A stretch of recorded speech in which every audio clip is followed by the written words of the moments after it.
Now, in just a short while, we're going to bring in Kimberly and Vincula, who has this Sing Lakas player of the game. Go. I am now with the Sinag best player of the game from Jeter Exile, Romel Similia with 8 points, 8 rebounds, and 2 assists. Now, first of all, congratulations on winning the game po tonight. Sa tingin niyo po ba, ano yung naging key team success po niyo? First of all, yung defense namin, yun ang nagpanalo sa amin.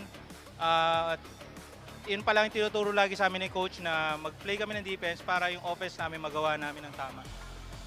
Now, my second question po is, paano po ba kayo nag-prepare na sa tingin nyo nakatulong po sa pagkapanalo nyo po ngayon?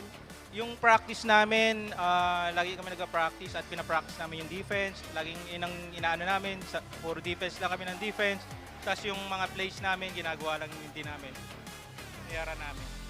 Now, may gusto po ba kayong batiin at pasalamatan, sir?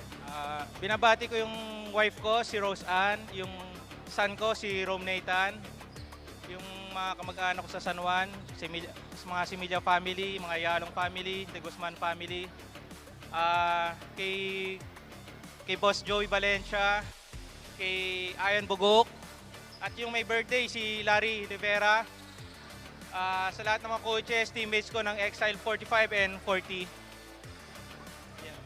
Now, that's it for our Sinag best player of the game. Now, back to you, Ryan and Coach Ernest. Thank you, Kimberly. Pwede mo na pahinga.